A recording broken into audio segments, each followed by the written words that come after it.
Veterans Day means to me is just empowering my people. And so we're giving back to our community. And I think I do that now with CNG, the things that we do here. And that's really what I want to see us do with the United Veterans. In honor of Veterans Day on November 11, I just had the opportunity to sit down with two of our veterans at CNG, Audrey O'Brien and Andrew Bacon. Both of them have stepped up to lead the CNG Veterans Group, which we call United Veterans. I think you're going to really enjoy hearing from Andrew and Audrey. Today on Our People, Our Purpose, we have a Veterans Day special, and I am delighted to host two of our veterans at CNG, Audrey O'Brien and Andrew Bacon. Audrey and Andrew, welcome to Our People, Our Purpose. Thank you, Kathy. Thank you for having us. Yes. It's awesome to have you here, and I understand both of you play an active role in our employee resource group for the veterans. Can you tell me about that? I'm a United Veterans lead for our Lexington campus. There's 6 members on our United Veterans team. My role in that is that I set up events and activities and coordination with the community to draw in the veterans within CNG. And I've been on the marketing and communication side. I've been working a lot with our excellent communications team, especially Megan. Shout out Megan Denning. All right. So do you know how many veterans we have within CNG? So I would say it's a little challenging in some respects to determine the exact amount because it's a voluntary disclosure. Sure. We have had upwards of 50 respondents we've sent out 2 surveys over the course of several months. So we've had over 50 respondents. Okay. But I'm sure there are more out there. Yeah, Yeah, absolutely. we hope to drum up a lot more through an engagement activity that we're going to have in December. So Okay. So we started the first employee resource group we had was women in manufacturing, and started the same way. I'm hoping we see the same momentum building with Yeah. our veterans group because it's very exciting. So now with Veterans Day coming up here on November 11, what does that day mean to you both? It's a good question. I think that's a tough one because for me personally, I don't like to. One of the things I would say it's a fairly common theme amongst veterans is a lot of us don't feel like we did much that was worthy of celebration. We did a lot of cool things and a lot of mundane and otherwise like less romanticized or interesting things. But it's always strange to me all these things that crop up around Veterans Day, like Applebee's and all these other restaurants have deals, and you can go get your. I think Krispy Kreme does something. You can go eat all this food and stuff. And honestly, I've never participated in that. It's interesting you feel that way though. Like help me understand that a little bit more because I look at it, from my seat here, having never been a veteran. I have veterans in my family, a couple of my brothers. Is it because you weren't in combat? Like, I think that for me that's part of it. I was combat arms, so I was an infantry officer for the majority of my career. Um, but you're still dedicating yourself to your country, and absolutely. you don't know what that outcome will be, right? I mean, you are taking that leap of faith, like you're saying, I want to be a veteran. I want to do my part for my country. You have no control over what happens to you after that, right? Yeah. You could be sent into combat. You could be, someone that's just training. So I think you should be super proud. I'm proud. it's one of those things. As I think back on it, I didn't necessarily. I felt it was something I had to do. Something I really wanted to do. I wanted to have certain experiences. Hmm. And so most of those were around the training that was associated with being an infantryman.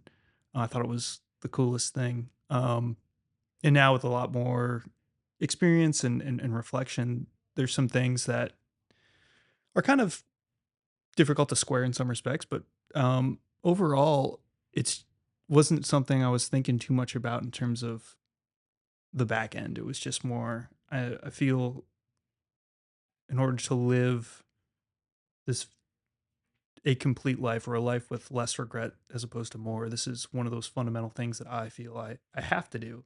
Mm. So it's personal responsibility. Like, yeah. So you want to, Yeah, and also, I mean, kind of to bring it back to Veterans Day, it's you know, I, I I do feel that it is great that we've got so much support from so much support as opposed to like the Vietnam era veterans hmm who when I was back in college I actually interviewed a few as a history major and listening to their experiences coming back, at least we as a society now are in a place where where the default mode is like, oh, thank you for your thank service, you. and Yes. Yeah. being aware of, hey, you did this thing that is outside of the norm, even if regardless of what branch you served in, or what your military occupation, especially MOS, was. You still did something that is, when you kind of break it down, outside of the norm, pretty outside of the norm.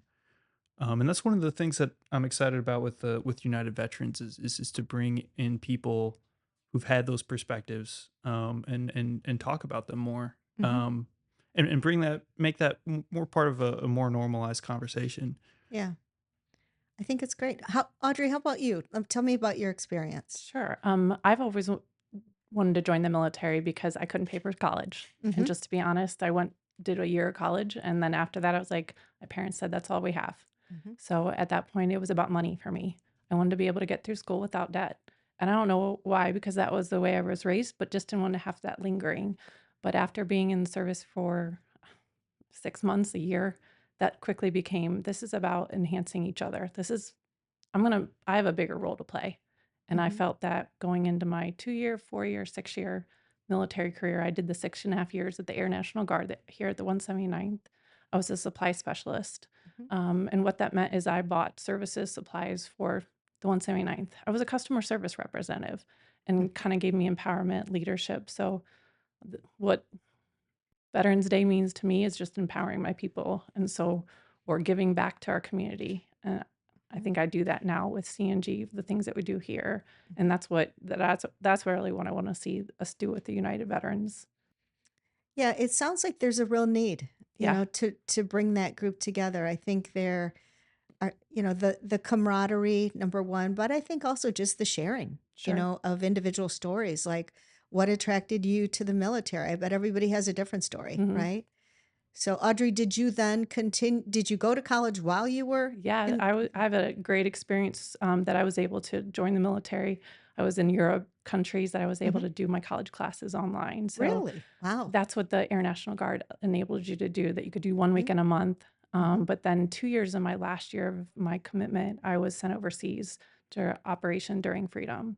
So that's where 9/11 came into play. So I set up Air Force bases in Qatar, Kuwait, got to be a part of Baghdad, Afghanistan. So mm. had some amazing experiences at age 22, 23. Wow, yeah, Um, that is. got to see some things, but I was also helped to be something bigger, something that was going to make a change over there. So it's kind of neat that I can look back and say I set up the Air Force Base, and not only that Mhm, was I able to go downtown every day and negotiate. So it wasn't that I was behind a counter every day. I actually went downtown and sat and did negotiations with foreigners and spoke a different language than I needed to because of positions that I got kind of put into. mhm. And I think that's where I really drew my strength of leadership and confidence. Yeah, that's an amazing experience to have Yeah. in your early 20s to, to be negotiating with people from other countries and, Yeah. really it's kind of one of those sink or swim, here, throw you into the deep end of the pool and, see how you handle this. Yep. Great life skills to learn. Right. So, Andrew, what inspired you to want to join the military? Was there anyone in your family or anyone that was it to go to college or pay for college, or just that sense of duty that pulled you in? It was a combination of factors. My grandfather, on my dad's side, was a combat engineer in the Pacific in World War II. He was building air bases on islands like Kwajalein, so the islands that the B-29 bombers took off from. Um, and going through, he had these old photo albums, and when I was younger, I'd occasionally sneak a peek when he wasn't around Mm, and take a look at them. So there's part of that. My uncle, who I'm very close with, he was in the Navy, Navy Reserve. He retired as a captain, and then my dad was a doctor. So there's this break in service. And when I was a young boy, I thought it was kind of a shame that we didn't have this unbroken kind of legacy Mm, from mhm. of continuous service. So that was part of it. Part of it also was adventure. I wanted to face certain challenges, and I wanted to better understand, going through those experiences, better understand myself, and learn all the Mhm. things that the Army commercials, be all you can be, Be all Army of you can. One, that kind of stuff. So, the Marine. I was a kid when they had the commercial with the Marine Oh, slaying yeah. the dragon. Yes, sure. On Yeah. Sunday. For during the football games. Um, but yeah, a lot of it was this experience, and then growing up after 9/11, I Mhm. thought I would have a chance to participate in Afghanistan. And by the time I ended up joining, we were kind of closing that section of our that chapter out. So is there a particular, um, experience or trade or any way that that experience kind of shaped who you are at a young age going into the military? Like Audrey talked about with, really learning to negotiate, take care of herself, jump into unfamiliar situations and figure things out. Like what would you say you took away? Um, the answer that immediately comes to mind is it really changed my relationship with discomfort. It really helped me break out, like, okay, even on my worst days, say at CNG, I'm like, hey, not that I have Mhm. many of those at all. um, but I'm like, hey, I can go take a break for lunch. Sure. I can go to Chipotle. I can go anywhere. Within, Mhm. I can eat a snack. I can go down and to a water fountain and drink water. I can go to the bathroom in a nice, you know, air conditioned concrete upright structure with a roof. Like, these are all things that I'm incredibly thankful for, because I've experienced a lot of, fairly long stretches where I didn't have those luxuries. Mhm. Um, and so breaking out, like, when I'm experiencing something or something's frustrating, and taking that 5 minutes to be like, okay, well, these are all the good things we got going on. And they're very basic things, but I think a lot of people who haven't had similar experiences don't have that appreciation, that fundamental appreciation for the basic Yeah. necessities. I would also say it taught me how to, there's a certain amount, kind of like Audrey was saying, there's a certain amount of, like, you get tossed into these situations and you just have to try and figure it out. And you just try and do the next right thing, or what you think is the next right thing. And then you try and do the next right thing and the next right thing. And eventually you're either out of the situation, or you're not. But most of the time, 99% of the time, you get out of everything just fine. And just being comfortable in that, like, well, things aren't really well defined, and I'm just going to keep trying to move forward, make forward progress, try and figure things out. What are the left, as we called in the military, left and right limits, but what are the organizational boundaries, or the boundaries of this task, or this thing that I'm trying to do? Um, and it also exposed me to a lot.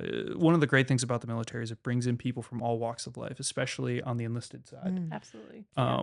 All walks of life, and they go through, I think the Army, it's about 10 weeks.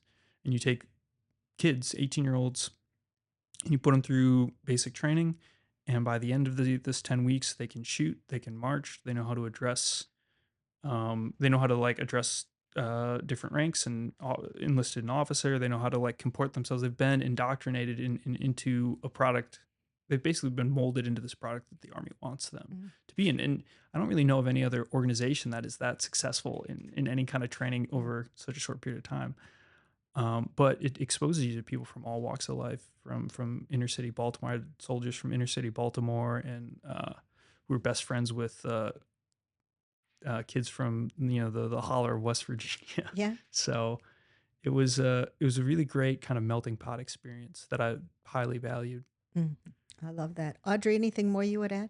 I would just say perseverance, resiliency.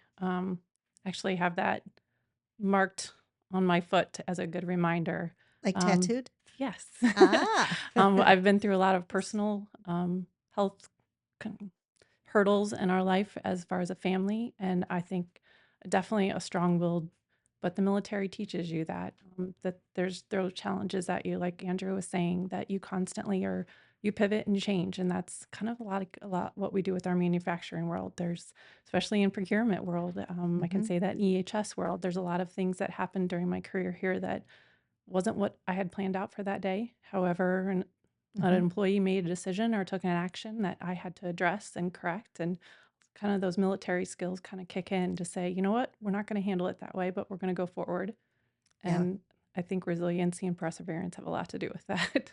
Well, it's impressive to hear from both of you the experiences and how it shaped you. And I can tell that's had a very positive impact on your life. So let's shift a little bit to tell me about your life now since being out of the service. And Audrey, you want to go first? Like what, tell me about your life outside of CNG. We have two daughters, 14 and 17 almost. So it's constantly moving. Uh, Mm. Mm-hmm. as well as a golden doodle that keeps our life Oh. interesting. 23 years of marriage with a military officer. So similar to Andrew So being an you met in officer. the military? Yes, we did. We struggled a little bit to have kids, so we traveled the world to Germany since we had the capabilities to do that with our military career. But shortly after I got out of the military, I didn't know what to do. I think that's a lot of our transition, especially what we talked about in our United Veterans group. So one of the things I struggled with was, where do I go? Mm-hmm. Now I have all these sets of skills. I know the type of people I'm used to dealing with, the patterns of who I dealt with. But so I ended up working for in a company called Explosive Ordnance. So basically they talk to people overseas. The bombs were happening probably at the time that Andrew's troops were over there, or the troops that he was leading, and trying to get them home. So went into the HR field. So that's where my passion for people came into play, and my communications that I got my degree in. So that after that, my mom needed some help, so I came back to Mansfield, Ohio. Wasn't planning to, but Mm-hmm. ended up coming back to help support family. And then actually in 2007, there was a job that opened up at Chartered or Next Generation. So was the actual HR and safety for when this campus only had two buildings on it. Mm. So kind of neat to see. And then I went down the road and grew my manufacturing career in safety and health. Mm-hmm. Um, and then blessed to have an opportunity to come back to Charter and work in the EHS world Mm-hmm. over here, being a part of helping support 100 and some of our employee owners just in the industrial side. And then last year, I was able to go over to the finishing team and Mm-hmm. work to help build that safety action team that was over there, and worked with those team members, which has been a great honor, and seeing them flourish is awesome. And then just recently, this past year, the procurement job came open. So I was able to go over and work with the procurement team and another aspect of CNG. So kind of all tying back to what I did in the military, Yeah. which was buy equipment and supplies for a base to help grow. So it was pretty neat. Yeah, that is very cool to see all the different jobs you transitioned through and the diversity of experience. I can see where that foundation in the military helped you, be able to pursue that. Yeah. So that's good. Andrew? I'm afraid my story is not nearly as Oh, good as Audrey's, that's but because I have some years on you, so that's all right. I wouldn't believe it. Um, so I before I joined the military, I graduated college and then took 3 years. I had to basically applied to medical school twice. I took the MCAT twice. Speaking to perseverance, Yeah. eventually got accepted. I was doing research and working a bunch of odd jobs during that time, and I was really trying to figure out if I was trying to get into medical school because I was doing it for what I thought at the time were the right reasons, or if I was really doing it for job security and more kind of base reasons, or as I viewed it at the time. And I couldn't figure that one out. And my cousin, he was at Stanford Business School at the time, and he told me like, "Hey, you need to fly out here and meet some of these people." And so it was a great opportunity to talk to Green Berets and other officers who had fought in Iraq and Afghanistan, and they helped frame some things for me. And based on that, I decided I'll put medical school to the side. I'll turn down the medical school, the one medical school that accepted me, and All it takes is one. all it takes is one exactly. Um, and I'll join the military, and I'll do 4 years, come back, and if I want, once I've had this adventure, served, and had these experiences, then I can come back and um, go to medical school and then residency and then become an attending physician. Um, but after joining the army and going through, you go to basic training and then you go to officer candidate school is the route I took, and you go to infantry officer, um, basically the training, and then you go to your unit, and then I went to ranger school. You go through a bunch of training, and then we deployed to Kuwait. And long story short, after going through all these experiences, I come out and I realized I don't really want to go to medical school. Hmm. I kind of want to I want to work in a field where we're making something tangible that's also necessary. And had an opportunity after hiking the Appalachian Trail, had an opportunity to interview with the charter, and came down to campus for the on-site interview. And Charles was showing me around, and Oh, his he's a great recruiter, isn't he, Yes, Charles? Yeah. phenomenal, yes. yeah. Yeah. And I really liked what I saw, especially on the safety side, and how much money we'd invested in providing the Dalmex, especially, Mhm. and machine guarding. And I was like, wow, this is a company that takes that seriously, and that's an effort I can get behind. So I went through the leadership development program. Mhm. I worked on RCP for Films 3 and Films 4. And then I've been working on identifying energy efficiency opportunities as well as water targets. Awesome. I wanna shift a little bit to your passions outside of work. So tell me about. Did you say you hiked the Appalachian Trail? Mm-hmm. How many miles? 2000, when I hiked it, it's 2,193. Wow. So you, yes. Wow. That's endurance. That's perseverance. Tell me about that experience. Well, Did you do it alone? yeah, I started alone. It was 2022, so COVID had caused a lot of people to shift their plans to the right. And so while I started off alone, quickly ran into groups of people, and I just kind of hung out with them as they walked, and we all walked together, and we're all going the same place. And the great thing about that experience, part of it was a fair amount of the training that I went through in Georgia was actually bisected by the Appalachian Trail. So it was kind of like a closing of that chapter of seeing people in the same positions that I had been, very tired, very, hungry, very uncomfortable, and then watching them execute training, from across the valley, but as a nice, warm, Yes. well-fed civilian. Um, that was great, but it also gave me a lot of time to kind of think and process some things that I had been putting off. And when you've got nothing else to do but walk all day, it's a good it's a great way to just work through some things in the privacy of nature. So it was a great experience. I would say for anybody, and there's several people I've talked to at Charter who are interested in doing this. I really think the best way to go about it is get on the trail, like train up a bit so your legs are in shape. Mhm. But then get on the trail for a couple weeks and then get off. And then, do what's called section hiking. So you hike a section, then you get off and you resume your normal life. And then maybe next year you go hike the next section or a different section. Because that way you really get to experience, you get to really appreciate nature. And it's this big contrasting experience as opposed to your daily life. Because by like month 3 or 4, and I'm in Virginia or past Virginia at that point, but I'm like looking out and it's a beautiful view, and it's a nice little idyllic red farmhouse and maybe a couple cows. And I'm like, this looks exactly like the other 10 valleys that I've seen over the past Mm, like 4 weeks. okay. So I really do think that as human beings, we can adapt to a lot of things. And that is one of them. We just get used to, Sensory overload Yeah. almost, like when you're seeing such beautiful scenery every single day, you just get used to it.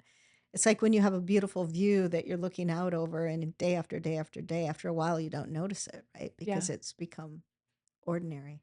yeah. That's an interesting. So coming back, you get to see it with fresh eyes, and you get Yes, sure. to appreciate it all over again. Exactly.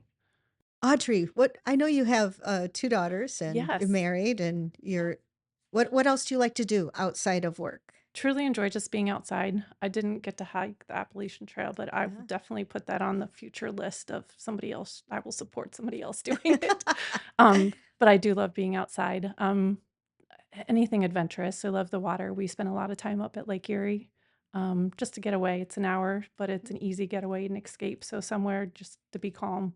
I think in a lot of life experiences and the places that we've got to travel and be a part of, whether it's good on my husband's motorcycle or and just drive, Hmm. just to kind of escape. With us both being in the military, we can a lot of things we can pivot, put us in a situation, and we can enjoy the moments. We can look at nature, we can be around. So I know some great accomplishments that I got to have when overseas is I got to see Kid Rock, at age Oh, 21 when yeah. I'm missing out on all the amazing opportunities. I got to see Kid Rock perform. Mm. A year later, George W. Bush came and I got to shake his hand. So I think when I think about things that I like to do, it's anything I can possibly expose my kids to that Hmm. I can see through their eyes and see how they experience it because truly it just warms your heart as a parent. Not only do you get to see it, but if you see it from your kid's perspective, it's a whole different ballgame for sure.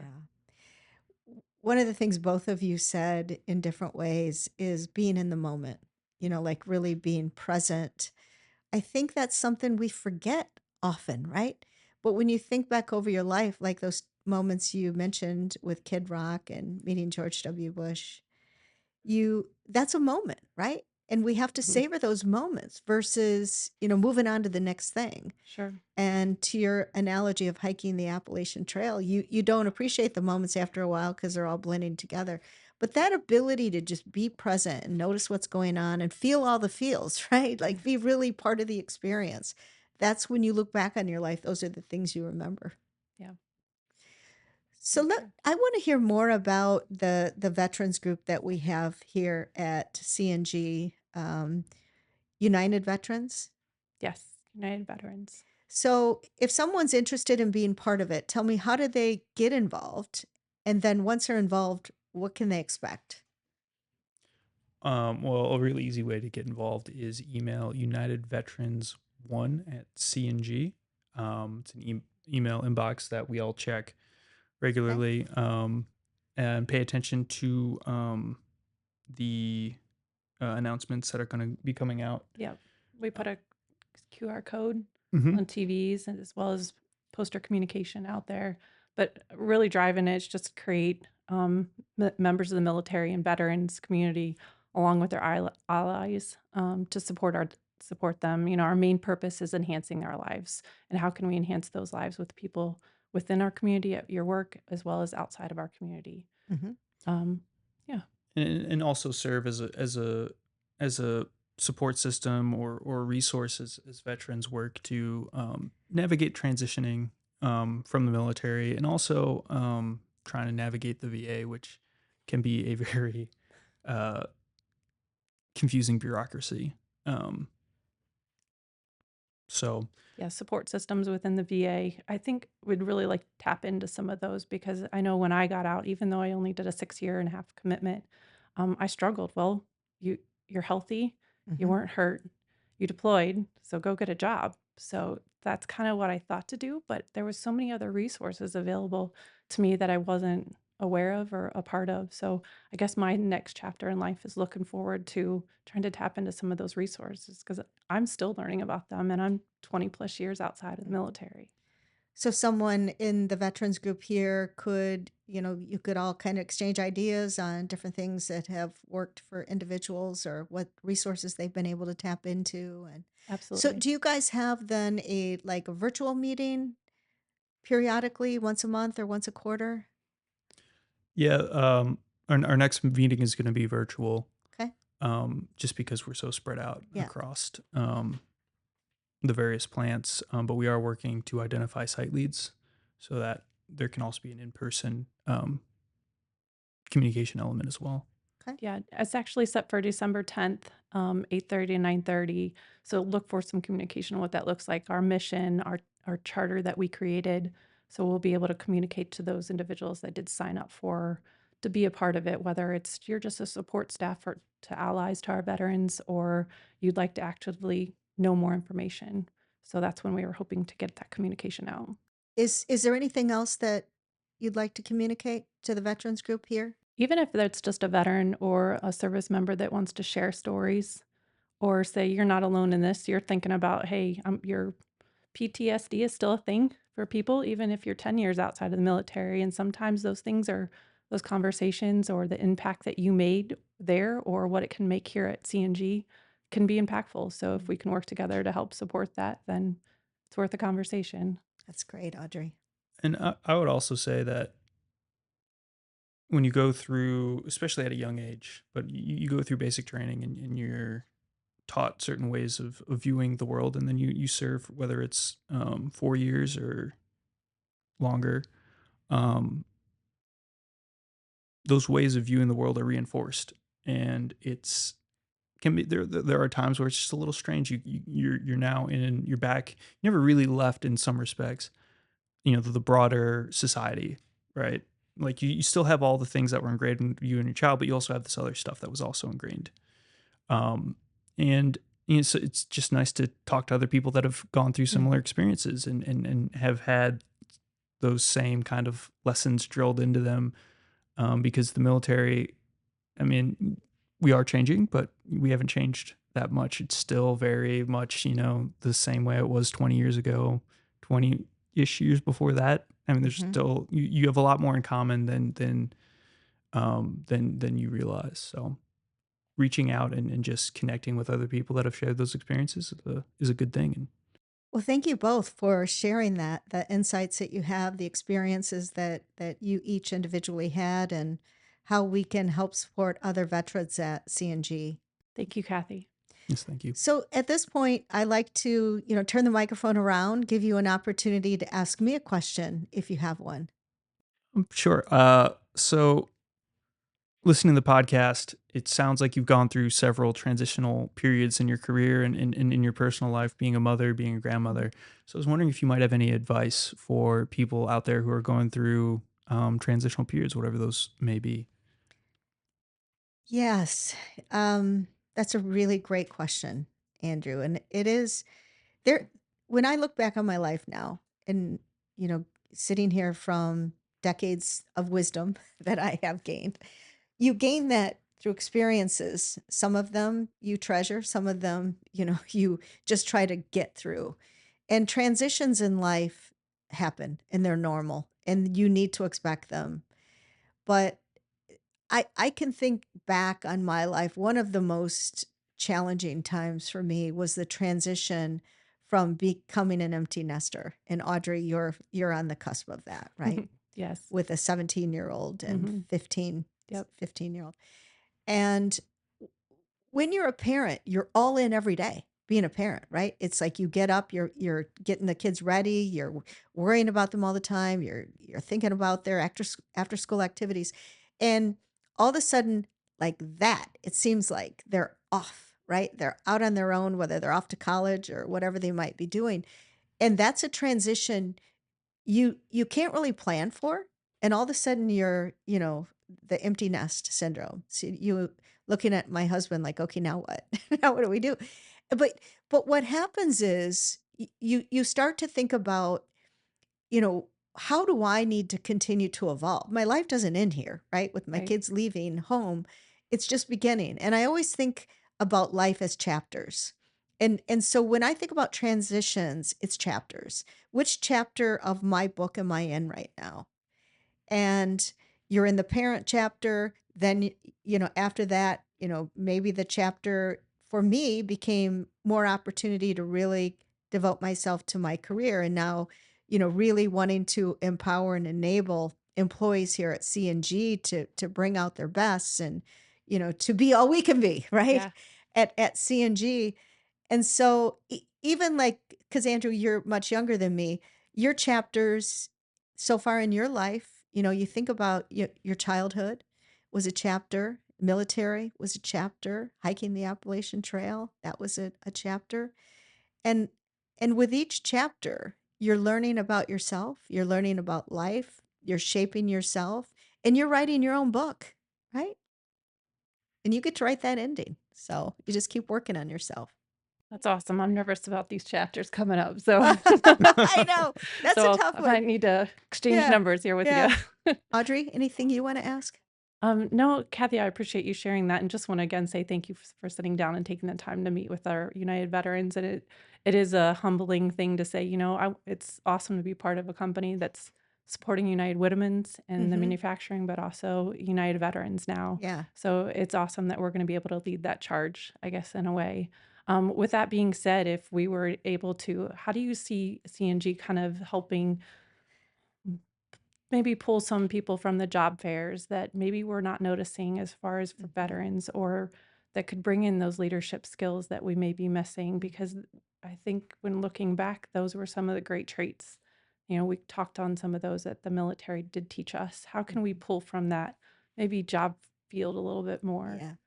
I think that is a great assignment to give our United Veterans Group. I think that's exactly, what I would love to see is for you all to collaborate together. You know the community, right? You understand what's going to appeal to veterans, how to attract them here to this company. You two both are, great recruiters from that perspective, and others will be too. I love the idea. I think the skills that you learn in the military are certainly transferable here to CNG.